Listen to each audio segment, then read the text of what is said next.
Très bien. Merci pour tous ceux qui nous accompagnent aujourd'hui pour la révision des standards. Je suis Chelsea Reinhardt, je suis la directrice des normalisations ici à ASI. Merci de nous accompagner. Avant de commencer, je vous donne quelques instructions. Nous avons la conformité antitrust que nous avons ici sous le lien et il y a des discussions sur tout ce qui a à voir avec les prix sur sur ces changements vers les clients et tout ça. Et vous pouvez le réviser sur ce lien. Nous avons aussi la reconnaissance des peuples autochtones et des communautés locales et on doit traiter de façon respectueuse les anciens, présents et passés. Aujourd'hui, nous avons la traduction en français et en chinois. Il y a une fonction de questions à la fin et vous pourrez aussi poser les questions sur le Q&A. Et aussi, nous avons la traduction français et chinois. Et nous allons aussi faire essayer de parler un peu plus lentement pour la traduction. En plus du, des- de, de la partie des questions, nous allons demander un feedback à la fin. Et là,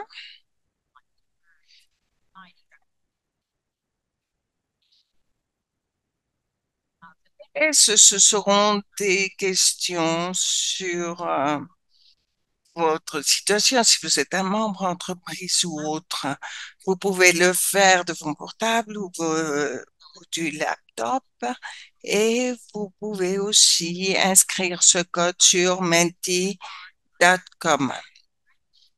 Alors, si vous voulez entendre en français ou en chinois, ces traductions seront sur le chat et il n'y avait pas assez de temps et d'espace pour mettre les liens, mais on vous l'indiquera sur le chat pour que vous puissiez l'utiliser.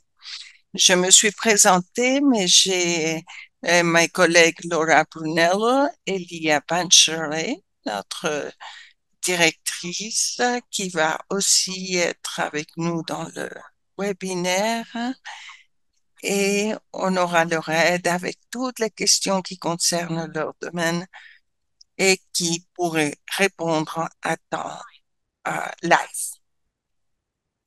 Alors, il y a le projet et des objectifs. Vous avez déjà vu, vous aurez sans doute vu cela. Alors, on va vous donner un preview de quels sont ces changements structurels et les ajustements de contenu et comment ça se voit sur la partie du comité de standard qui est pendant les réunions antérieures. Après, euh, nous verrons les changements de la chaîne de garde et des réclamations et que les membres pourraient trouver qui est assez bonne. Après, nous parlerons des stades des pas à suivre et la clôture. Si vous pouvez les inscrire sur les chats, vos questions, nous pourrons faire le suivi. Alors, voici le contexte et l'évolution des standards ASI. Alors, il y a celle-ci est une organisation de certification et de placement de standards multi-parties prenantes et global. Notre objectif est à traverser la chaîne d'approvisionnement de l'aluminium avec ces normes. Il est important de comprendre cet euh, objectif.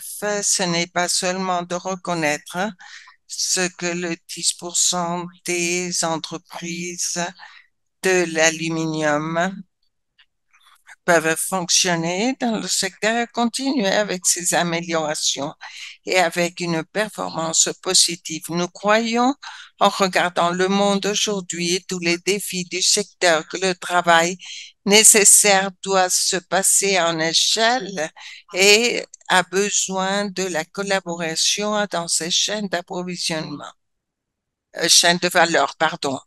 Et ce n'est pas seulement créer le l'approvisionnement, mais aussi la demande et créer des précédents de l'industrie comme les salaires, les heures de travail, la conception des produits pour vraiment permettre que ces produits soient reçus dans les systèmes. Alors, on a commencé avec cette révision et ce seront les domaines que nous allons voir aujourd'hui.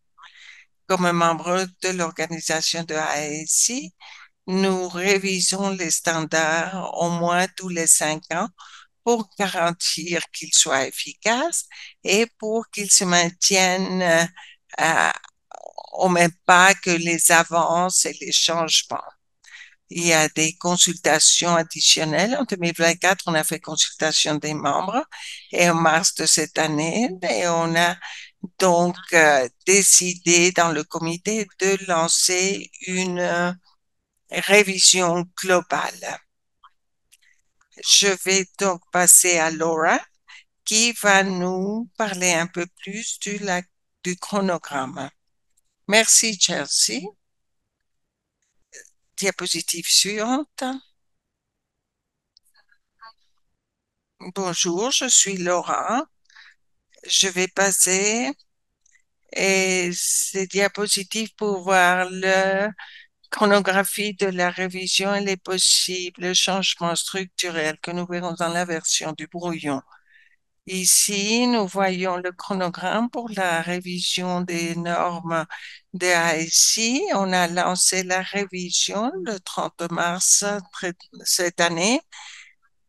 On a commencé avec un travail préalable à la fin de l'année dernière sur la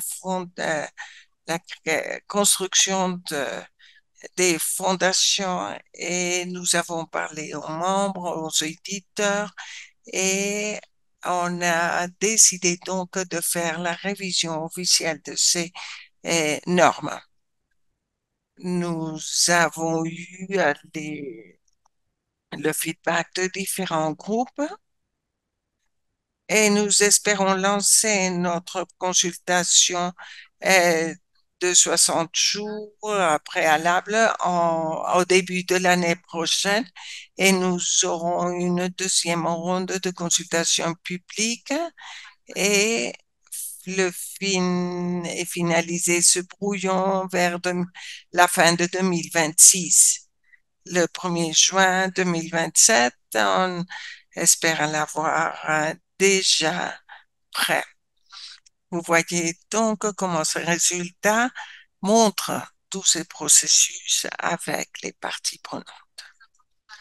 Alors, parlant avec ces processus de multi-stakeholder, nous avons la chaîne de valeur qui passerait à la durabilité. Il y a plusieurs parties prenantes dans le conseil et s'il y a des centaines, sinon des milliers, et des personnes qui sont vraiment incluses dans ces normalisations. Il y a des communautés, des travailleurs, des associations de travailleurs et autres qui se voient affectés par ces normes. Vous voyez au début le comité A2ASI, le groupe technique et les groupes de la société civile et l'IPAF à travers le forum euh, de peuples autochtones. Nous avons le secrétariat qui va appuyer les standards. Nous ne faisons pas tout ceci tout seul. Nous prenons le feedback des différents groupes et tout ce qui a à voir avec le benchmarking et autres feedbacks. On peut voir à la fin qu'il y a différents groupes de travail. On a la participation aussi pour l'association et la chaîne de garde et autres.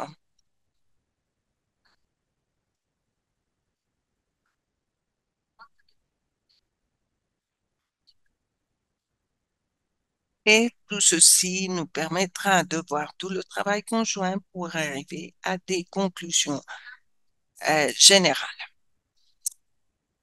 Alors, nous avons ici les changements structurels potentiels. Alors, à gauche, je sais très petit, si vous pouvez le faire. Nous voyons donc,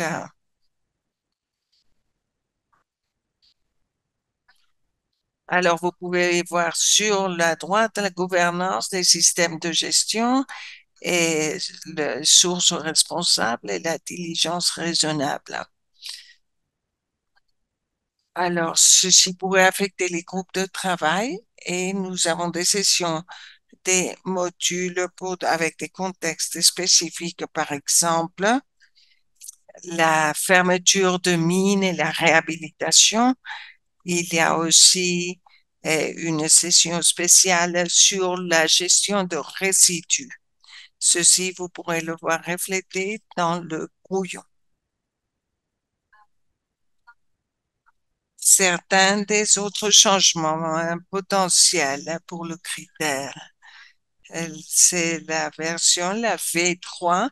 Nous avons un exemple critère avec des sous-points qui pourrait le faire passer à devenir un critère. Ce que ceci signifie, c'est que si ces points euh, sont conformes avec les euh, demandes nécessaires et qui sont liées aux différents critères, et lorsque nous les mettons ensemble, alors ça peut devenir un critère. Le deuxième, par exemple, il faut établir le niveau du critère. Il y a différentes composantes sous chaque critère et ceci pourrait créer un changement du format. Aussi, on focalise beaucoup sur la matérialité, si les profits de risque, ceci est utile aussi pour les entreprises. Et ça a pris plus de temps qu'on ne pensait, les critères, on les a placés dans les cas spécifiques et nous avons ainsi incorporé certains critères importants, de même qu'une nouvelle distinction entre demande minimale dont je vais vous parler un peu plus loin. Alors, nous voyons ici sous chaque domaine thématique, il y a une nouvelle distinction entre les conditions minimum que toutes les entités doivent remplir pour avoir la certification et une deuxième bloc que nous appelons pratique de leader qui vont au-delà d'un minimum et ceci pourrait aller au-delà des discussions pour entrer dans ce brouillon. Ceci reconnaît la diversité, il faut être membre et aussi différents niveaux de maturité aussi sur l'approche d'amélioration continue. Dans les leading practices ou pratiques de leadership, nous avons reconnu, par exemple, qu'il faut répondre au moins aux 70% et cette reconnaissance sera sur les zones thématiques. Ceci, par exemple, en bas, vous avez une entité qui a participé à cette certification sur le climat, la circularité et la diligence raisonnable. Les entités, du point de vue des entités, il faut que les entreprises soient conformes à ces pratiques de leadership avant d'une audit. Et aussi, il faut aussi, nous sommes conscients des standards. Alors, il faut inclure une différenciation s'il y a trop de euh, diversité. Alors, si nous voyons le feedback et les résultats, et évidemment, si vous voulez mentionner quelque chose, vous pouvez le mentionner sans problème. Alors, c'est ça de mon côté. Alors, Chelsea, si vous voulez. Tel que Laura a expliqué dans cette évolution du brouillon préalable, je vais vous parler un peu de ces changements de contenu. Nous revenons au diagramme, où nous voyons la structure dans cet nouveau standard.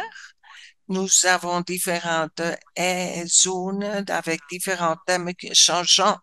Laura a mentionné un des objectifs clés de cette révision a été d'augmenter la focalisation dans la matérialité et les standards et les conditions qui sont plus grandes et commencent à s'élargir à travers la chaîne de valeur. Alors, nous sommes en train d'essayer vraiment que, suivant ces standards pour la certification, et c'est surtout pour placer les efforts où ils ont plus d'importance pour créer un impact important dans les communautés, les travailleurs, les entités, etc. Dans la structure, par exemple, vous pouvez voir qu'il y a un nombre de changements sur la circularité et aussi on se focalise dans des domaines comme les processus pour la conception de produits et notre focalisation est sur l'anticipation de nouveaux domaines qui pourraient apparaître et qui continueront à être importants, surtout en amont. Il y a aussi les attentes sur la réhabilitation et clôture de mines et sur la gestion des résidus de bauxite et les activités spécifiques dans la chaîne de valeur. Nous n'allons pas donc passer dans le détail pour chaque section, mais les deux diapositives vous donnent déjà un peu sur ce qui existe déjà dans les conditions. On est un peu plus ambitieux. Il y a deux zones qui ont été incluses et autres cadres aussi qui pourraient être inclus là-dedans. Nous allons donc élever la barre. Comme j'ai mentionné, l'impact sur la communauté est fait avec une focalisation en amont et il y a une consultation minimale en incluant les différents processus où les peuples autochtones ou les communautés locales connectées par la terre. Ce n'est pas seulement consultation sur le papier, mais on faut garantir que la consultation soit vraiment significative et que la communauté soit reconnaisse ce qu'elle est en train de déterminer aussi. Ceci, il y a des mécanismes qui fortifient que ces changements sont compris, ils ont confiance là-dessus et que les réclamations vont être résolues à bon temps. Il y a de nouvelles zones de focalisation, les bénéfices de la communauté, ainsi que la fortification des attentes. Après, c'est sur la clôture de mine et la réhabilitation. Ceci a très peu d'attention dans l'actuel standard et c'est pour ça que nous l'avons inclus dans la révision et ceci devient de plus en plus important car il y a de plus en plus de mines qui passent à le stade de clôture. Et ce n'est pas seulement dans la pièce de consultation des communautés, mais aussi dans le planning de, de tout ce qui se fait autour de cette clôture. C'est aussi là développement des plans de euh, nouvelles ressources pour les communautés. Et il y a aussi sous la gouvernance un point très important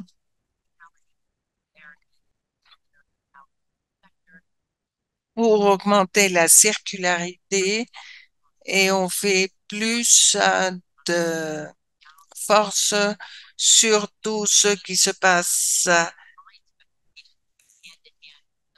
en aval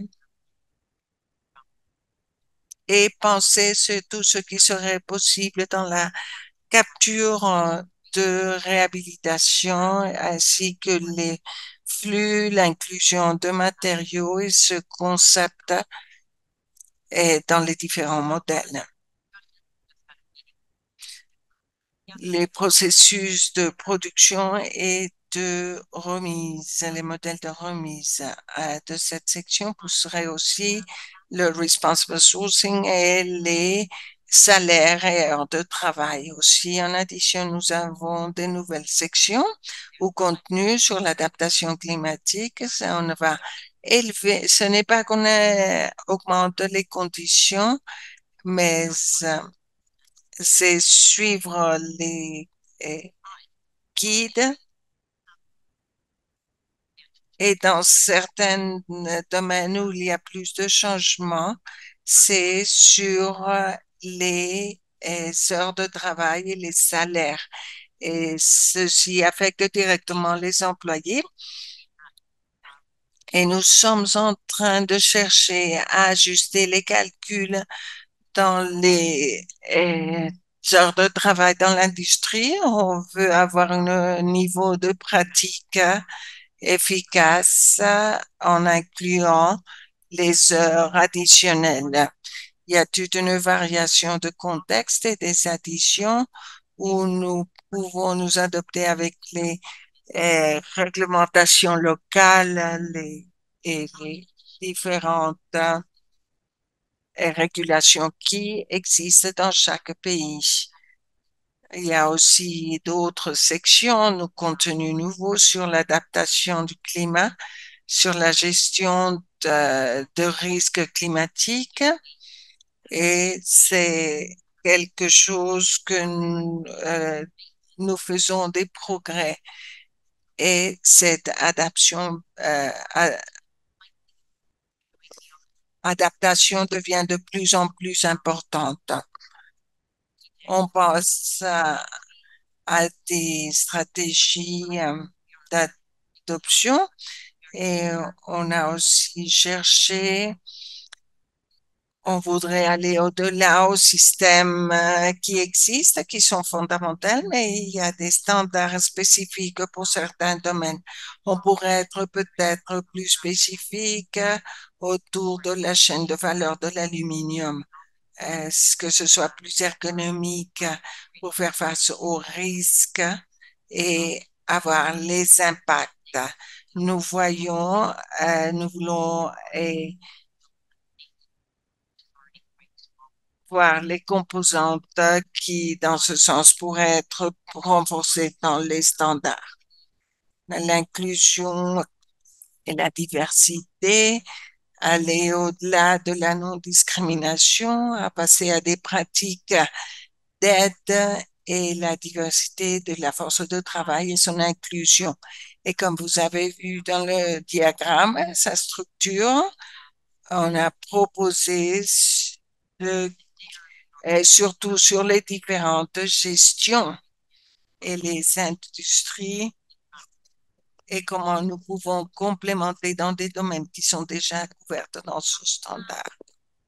Et finalement, nous parlons de la renforcement de la euh, due diligence ou diligence raisonnable à travers la chaîne et ceci par les clients par demande. Ceci couvre, même si ce n'est pas de façon très explicite que nous le faisons en ce moment.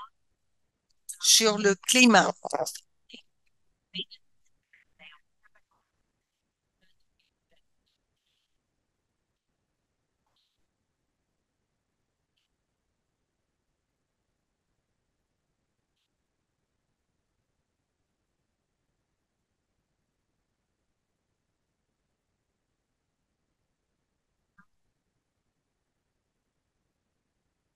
qui a été développé avec des données dues à AI.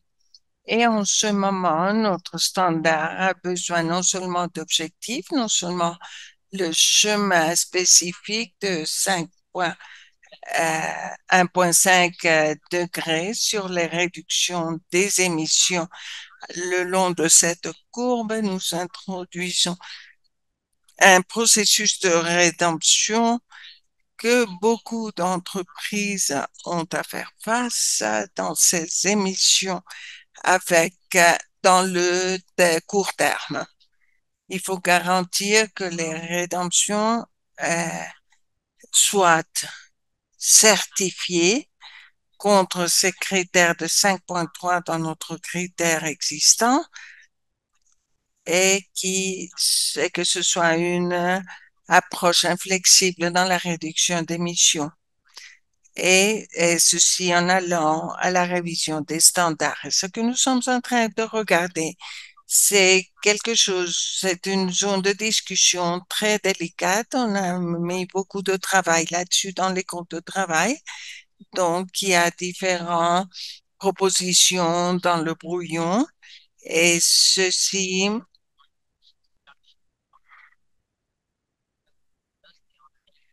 et en plus, s'il y a une combinaison de procuration et si nous voyons certaines des perspectives en aval, on s'attend à ce qu'il y ait un peu de levier. On regardera aussi certaines euh, attentes minimales pour les activités en amont et en aval. Et lorsque nous voyons dans ce secteur les 1,5, cet alignement de 5,3 est guidé par ce qui apparaît nouveau. On a un point de départ dans cette courbe et c'est en nous voyons l'investissement en technologie qui va nous aider à éviter les émissions dans le long terme. Et ce sera peut-être une reconnaissance des investissements permettant que certaines de ces technologies puissent nous aider avec ce contrôle des émissions dans le long terme.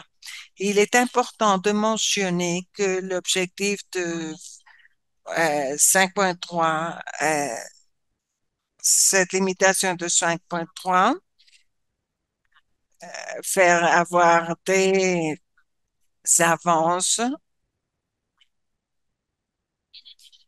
En plus, nous avons eu plusieurs conversations sur la possibilité de reconnaître les initiatives STI Targets, SBT, les objectifs SBT, qui sont des entités multimatérielles et qui répondent à ces objectifs SBTI. Potentiellement, nous pouvons déjà voir des pratiques minimales et leadership sur un seuil que nous essayons de discuter, que nous avons commencé donc dans les groupes de travail. Alors, une note rapide, pardon,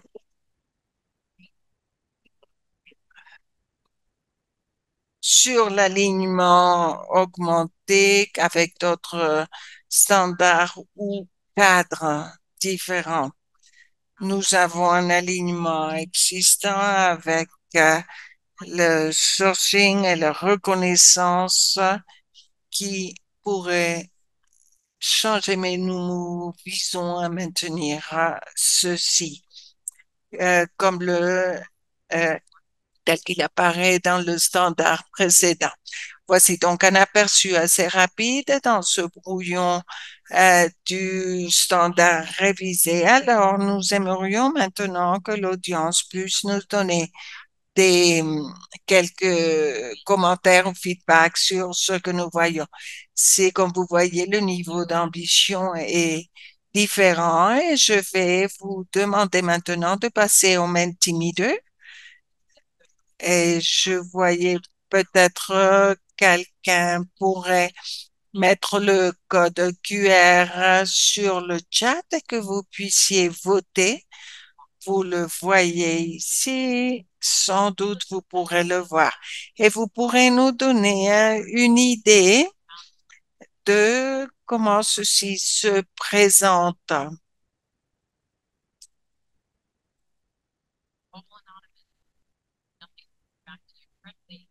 Alors, on va vous donner le Mentimeter.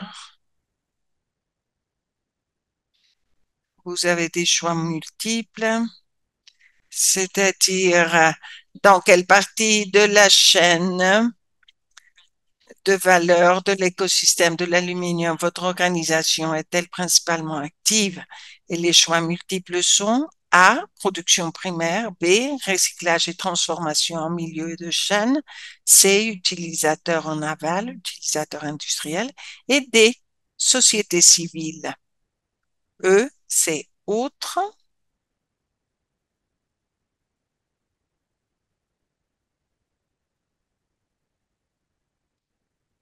qui peut être auditeur, association, etc. Même si nous avons une minorité des participants dans le Mentimeter, on vous donne quelques minutes. Alors, nous avons de la représentation.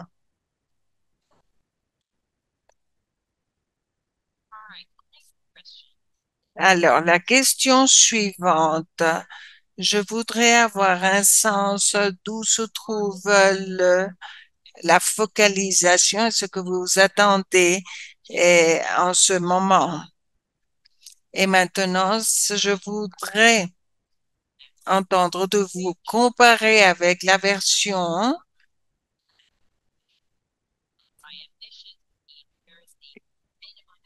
où devrait le standard être plus ou moins ambitieux.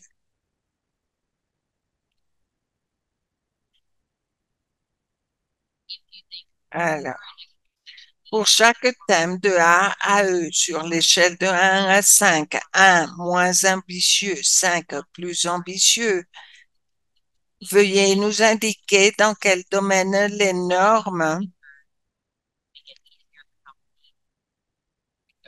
révisées devraient être plus ou moins ambitieuses. Ceci par rapport à l'actuel PSV3, dans quel domaine les normes révisées devraient-elles être plus ou moins ambitieuses? Les échelles plus ambitieuses ou moins ambitieuses? A, climat, B, nature, y compris la biodiversité, services écosystémiques, l'eau, la qualité de l'air. C, impact sur les communautés. D, droits des travailleurs. K, E, circularité. F, sur la circularité, par exemple, la distribution et vous pensez que nous devons améliorer un peu, mais ce que nous voyons ici sur l'impact sur la communauté est divisé un peu entre les uns et les autres, entre les différentes sessions. Alors peut-être que vous pensez que nous devons le maintenir le même et que ce serait peut-être moins ambitieux. Très bien.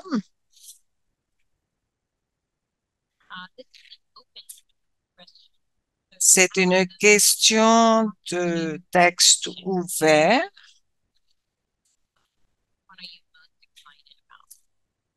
des structures au contenu, des changements de structure ou de contenu. Vous pouvez mettre un mot, ça, c'est le texte ouvert, un mot, une phrase.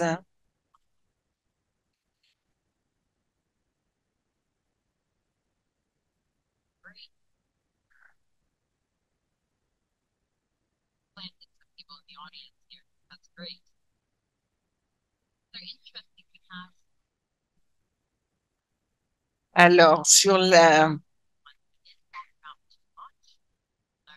structure proposée ou les changements de contenu, lesquels vous attirent le plus? Vous pouvez nous donner vos versions. Quels sont les éléments de la structure ou du contenu proposé qui vous enthousiasment le plus? Texte libre.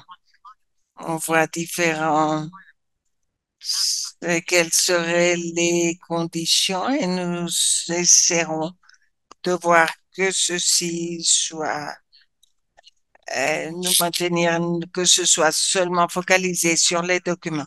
En pratique, on trouve que ceci est très difficile à faire. Il y a beaucoup de controversies, il y a des discussions sur ces écrits textes. Ils sont en train de mesurer ce qui est approprié, etc. Alors, ce serait un point focal sur les consultations que nous allons présenter au futur. Et attente sur les réductions GHG.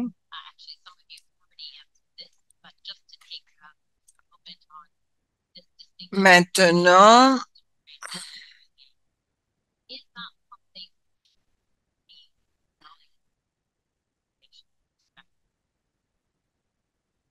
que pensez-vous de l'idée d'inclure une nouvelle différenciation et de nouvelles affirmations relatives aux pratiques exemplaires? A, pas intéressé, B, intéressé avec réserve. Je souhaite en savoir plus. C, très enthousiaste, c'est formidable de voir une différenciation. Il y a beaucoup de travail, comme Laura le disait, il faut travailler dans les détails ainsi que la mise en œuvre et mon collègue Cam aussi qui va participer beaucoup dans ce processus.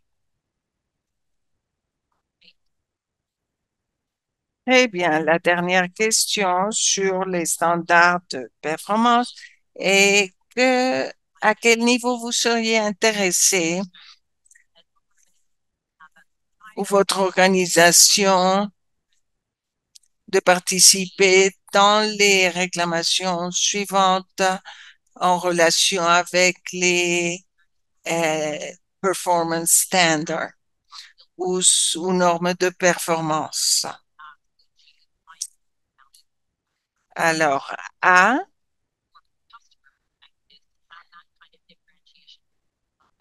euh, dans quelle mesure votre entité serait-elle intéressée par les affirmations suivantes relatives à la norme de performance? Alors,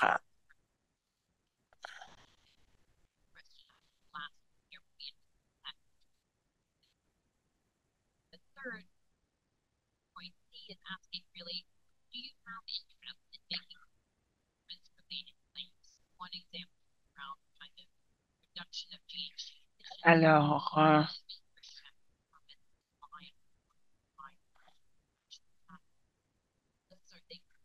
alors, A, c'est la capacité à se différencier par domaine thématique. Par exemple, l'entité X va atteindre le niveau de pratique exemplaire en matière de circularité. B, capacité de se différencier à se différencier au niveau de la certification ASI. Par exemple, l'entité X a obtenu le niveau A de la certification ASI. C, affirmation spécifique liée à la performance. Par exemple, entre 2020 et 2024, l'entité X a réduit ses émissions. GES. Et la dernière, c'est une réponse ouverte. Alors, vous pouvez prendre quelques minutes à répondre. C'est texte ouvert. Alors, combien est-ce que, ou cette question, c'est plutôt ouverte et il y aura beaucoup de temps à recevoir du feedback dans toute cette évolution. Avez-vous d'autres commentaires ou suggestions concernant la révision de la norme de performance à ce jour? Ces textes libres et Menti restent ouverts pendant que nous passons à la chaîne de traçabilité ou COC. Et on pourra laisser donc le Menti pendant que nous avançons avec les autres choses. Alors, encourager le recyclage de déchets à préconsommation. On s'attend à pouvoir faire ceci 2 ou 3 fois pendant l'évolution. Plus d'indicateurs, hein. C'est de performance et de résultats. C'est notre rêve de parvenir à ça. Il y a des choses qui ne seraient pas parfaites ou adoptées à plusieurs cas. Et les droits et les besoins des sous-traitants et des travailleurs. Il y a beaucoup de ces risques, même si ce n'est pas directement avec les employés, c'est les sous-traitants qui font beaucoup du travail. Et typiquement, il n'y a pas assez de contrôle là-dessus ou des mécanismes d'appui. Et vous pouvez voir ici le ISO 14001 et 45001, les guides de conformité pour les critères des émissions, de contrôle des émissions, augmenter la sécurité, orientation vers des normes existantes, alignement avec les conditions établies, euh, métrique des circularités, mesure. Et ici, il y a un commentaire sur la différenciation. Est important de garantir que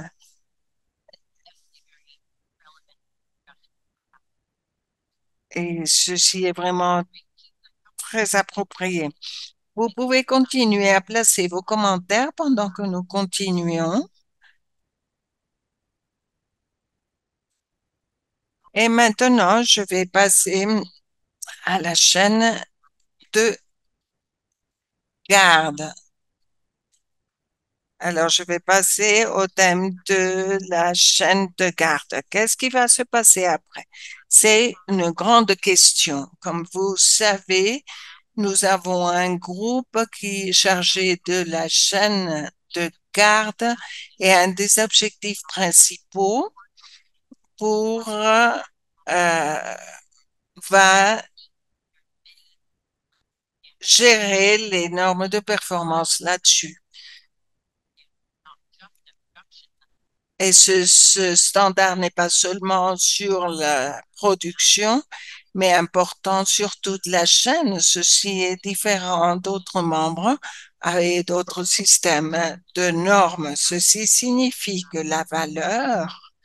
que la proposition de valeur pour la certification de chaîne de garde toute seule, est augmentée. Alors, nous voyons pas beaucoup de logos ou d'étiquettes dans la chaîne et ces membres qui sont en train de l'utiliser, surtout pour les boissons et le packaging,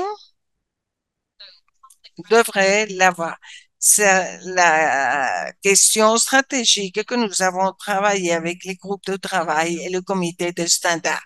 Même si nous sommes dans le point de l'évolution et dans les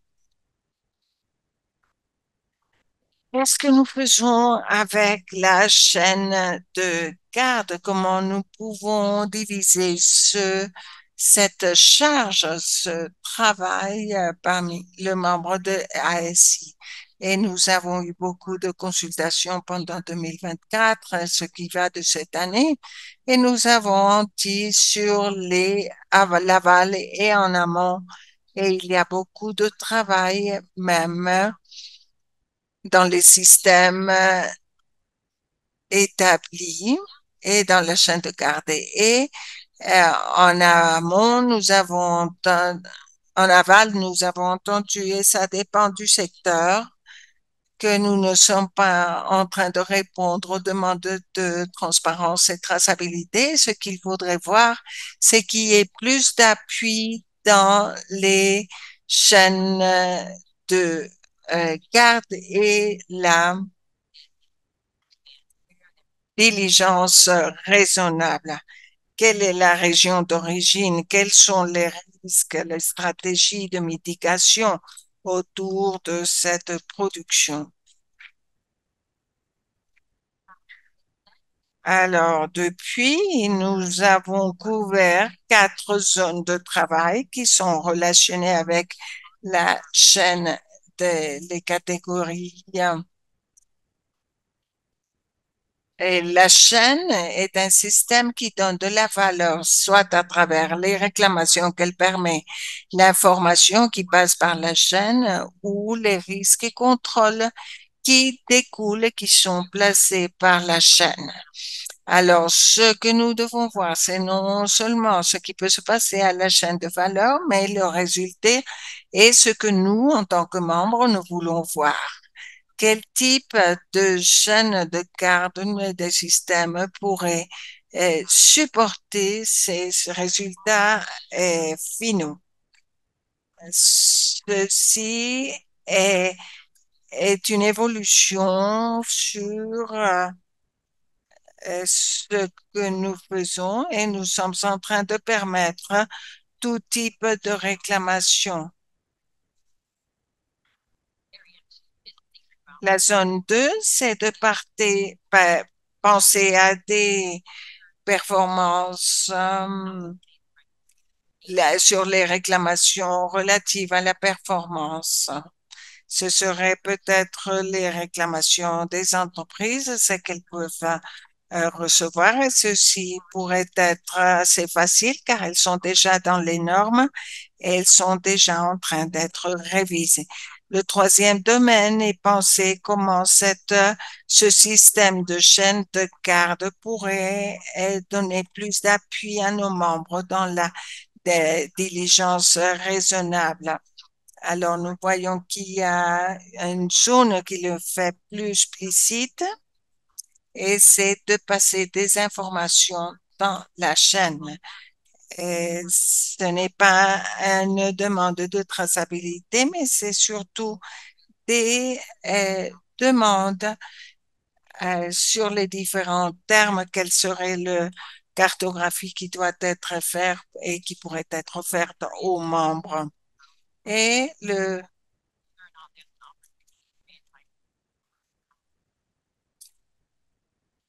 et sur il y a des choses que nous pourrions faire pour la vérification des produits et les types de réclamations qui pourraient être peut-être un peu plus compliquées et qui pourraient inclure les différents membres.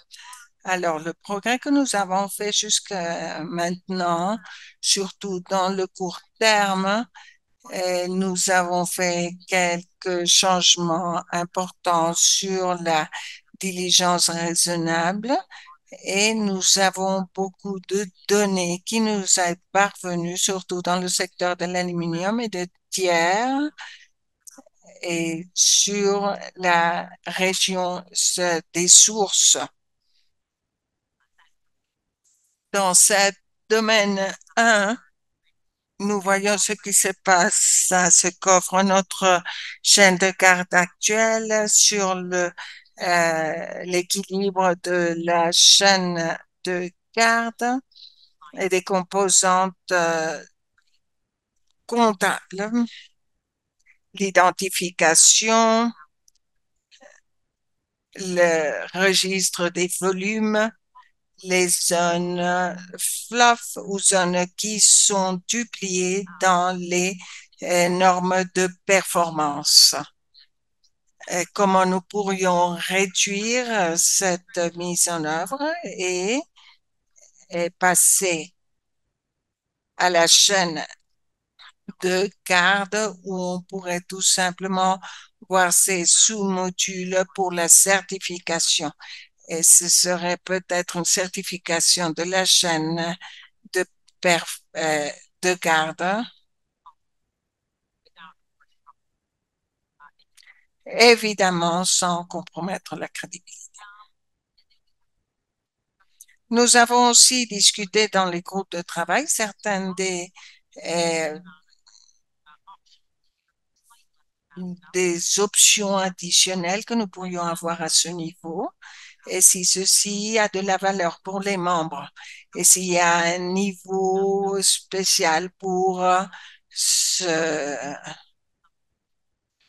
niveau, nous voyons les différentes considérations en passant à une ségrégation physique ou la dégradation, la traçabilité, le modèle de chaîne de garde ou l'origine. Nous avons eu plusieurs discussions, euh, surtout pour le downstream et surtout pour continuer avec les activités de fondaison, etc., à cette échelle. Et finalement, dans les réclamations environnementales, nous avons une compensation pendant les derniers mois dans l'intérêt de ASI de faire plus de travail sur l'empreinte carbone et ces travaux qui ont été faits autour de là. Il y a une demande mixte, il y a des demandes mixtes sur les réclamations d'empreinte de carbone. Dans le court terme, nous voyons le rôle que pourrait jouer ASI pour avoir des réclamations comparables pour IPD et les valeurs que ceci pourrait représenter pour les membres. Et c'est la présence des réclamations euh, là-dehors. Je pense que c'est donc ma présentation. Nous avons quelques questions finales. Alors, c'est une bonne opportunité pour nous pour euh, passer un peu plus loin dans la partie des membres. Si vous voyez de la valeur, hein. Je vais vous donner peut-être une minute ou deux pour aller en arrière et si vous voulez compléter quelque chose sur le Mentimeter. Alors, c'est sur la question qui vient d'être posée sur l'écran. Est-ce que ça aurait de la valeur pour vous si votre organisation peut trouver les différentes réclamations ou informations à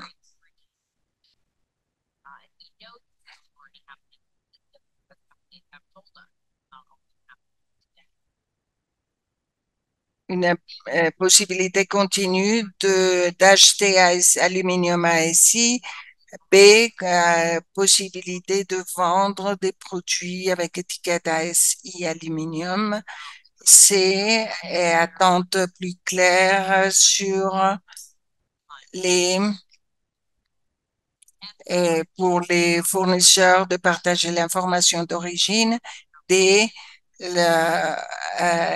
au niveau dans la chaîne de risque des informations disponibles sur les cartographies administrées par ASI, possibilité de produits de marché avec des empreintes de carbone vérifiées, F, information sur les performances des entreprises contre les standards ASI. ou les normes ASI pour comprendre les impacts des ESG.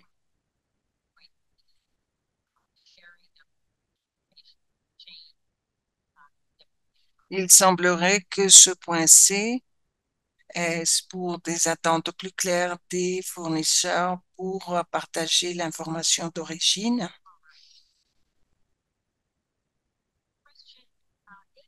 La question 8, nous sommes près de la fin, on n'a qu'une seule. Quelle autre réclamation en relation avec les produits croyez-vous euh, qui aurait de la valeur? Quel type d'information? Est-ce qu'il y a d'autres domaines que nous devrions explorer?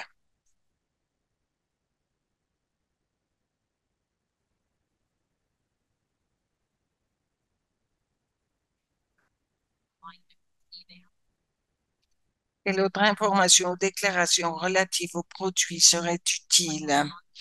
C'est du texte libre, alors vous pouvez les inclure. Des discussions sur allocation,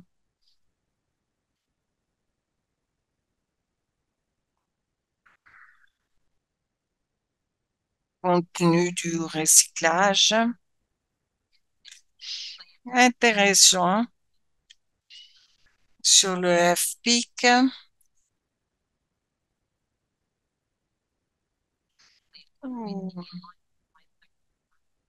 impact de le cycle de vie, et c'est clair là-dessus.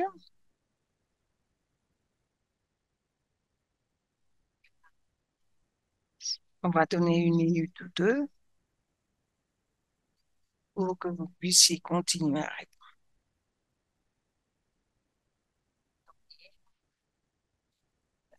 Métrique LCA.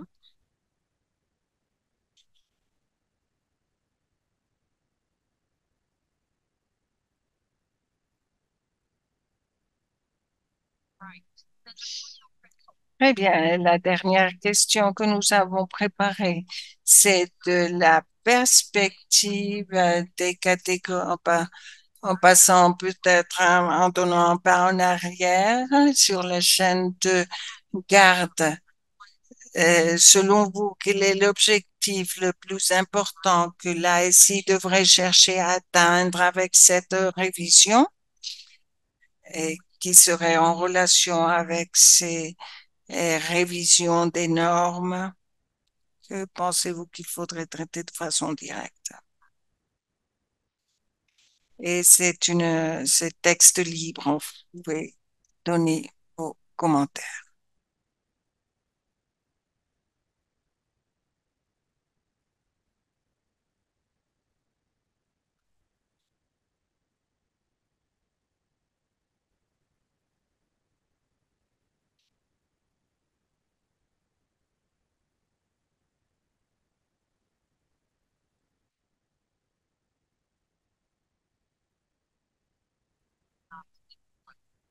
Ce n'est pas facile à répondre très vite, alors je vous donne un peu plus de temps pour celle-ci.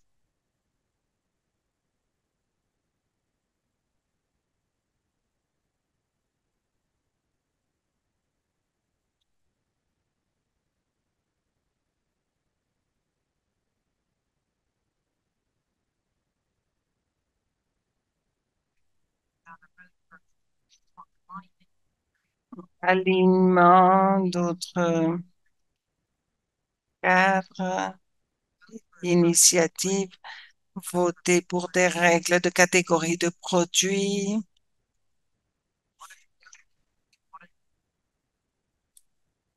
audit. Je pense pas qu'il y a ça. Et garantir que le résultat des jeudis reflète la réalité sur l'impact sur l'environnement, aller au-delà des documents et autres. Et ceci aurait besoin des changements non seulement sur le standard, mais aussi des équipes et de tous ceux qui pourraient travailler dans une révision parallèle. et ceci pourrait avoir des changements dans les compétences et les processus d'audit.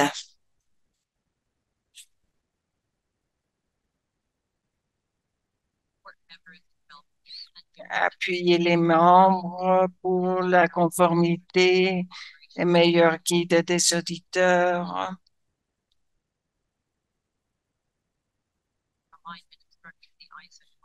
alignement des systèmes de normes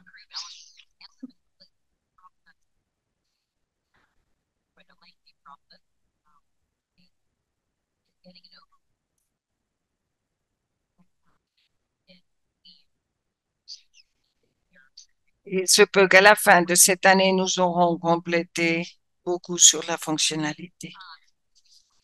Voici un point important que nous n'avons pas mentionné aujourd'hui, ces mécanismes pour inclure les matériaux non ASI et les réclamations de produits similaires au bois contrôlé de FSC, peut-être avoir de responsabilité des sources, le choix des déchets. De très bons points que nous commençons à voir sur les réponses.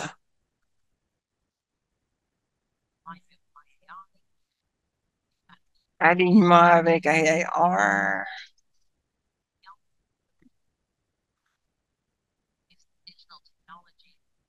technologie numérique dans les processus d'audit, ceci est très utile.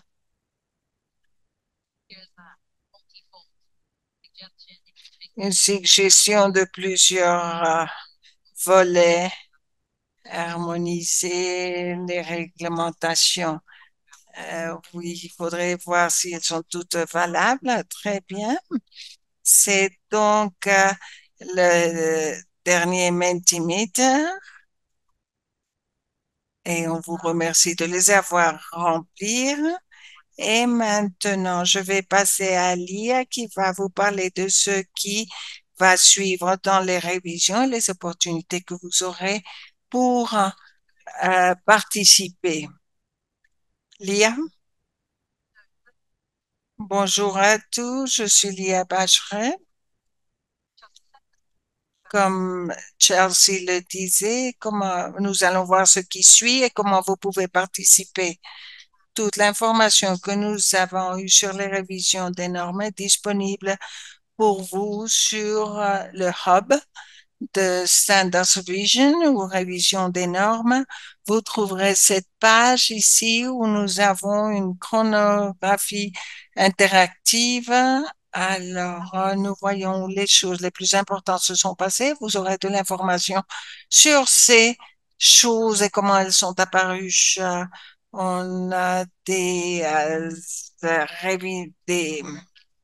mises à jour régulières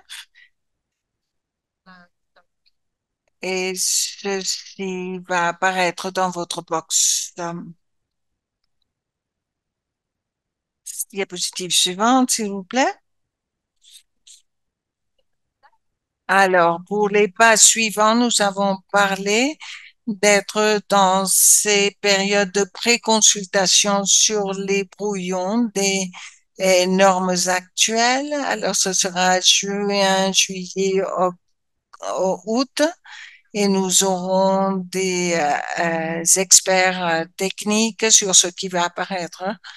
On aura des exemples sur les entités certifiées, aussi des révisions d'audit avec des auditeurs approuvés par la SI et c'est avec le IPAF, des groupes de focus groups avec IPAF. En septembre, nous allons réviser, nous revenons au groupe de travail sur les comités des normes et nous allons faire le pre-drafting ou pré-brouillon et pour ces conditions et on cherchera vraiment à à trouver les domaines qui auraient besoin de plus de travail.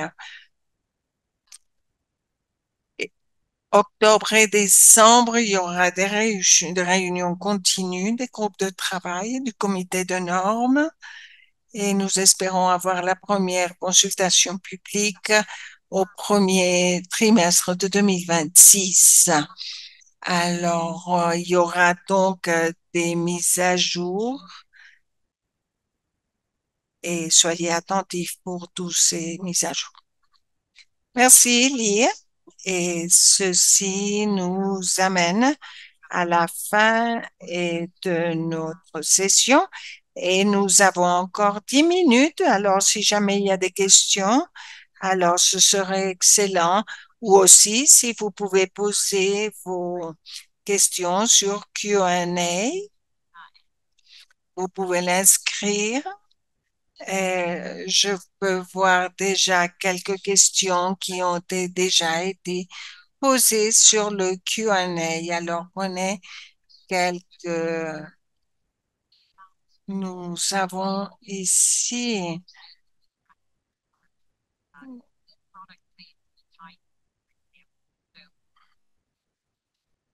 Qu'est-ce que vous voyez comme encouragement pour les pratiques leaders? Et c'est vraiment sur les termes.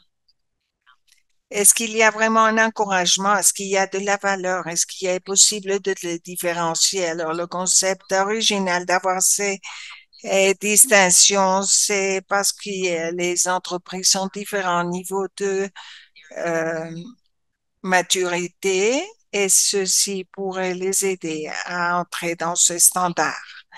Certaines choses pourraient être des pratiques leaders euh, dans 5 ans, à la prochaine révision, peut-être que ceci n'aurait pas beaucoup d'importance. Alors, il y a des choses qui changent, mais surtout, il s'agit de savoir votre intérêt sur ces changements. Comment, il y a une question de comment vous pouvez participer au groupe de travail. Ils sont établis depuis mars-avril, alors vous pouvez nous envoyer un courriel ici dans l'équipe des normes ou ASI. Et vous pouvez aussi, et c'est aussi disponible dans le hub de révision. Et là, nous prenons des questions et nous pouvons aussi vous indiquer s'il y a des places pour des participants additionnels à ces groupes de travail. Alors, nous espérons que ceci devienne interactif, qu'il y ait beaucoup de participation, qu'il y ait des voix et je pense que pas tout le monde.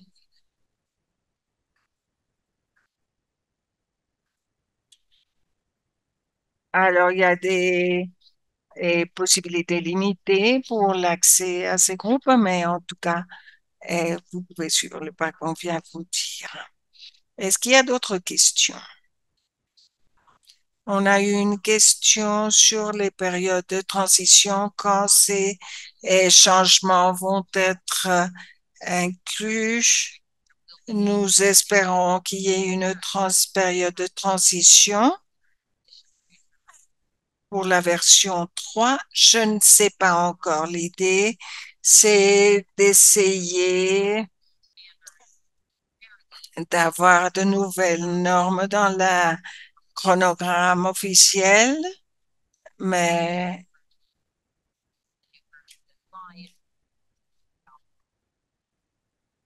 et nous sommes aussi de cette migration qui pourrait avoir des coûts pour les membres. Alors, nous sommes en train d'évaluer tout ceci.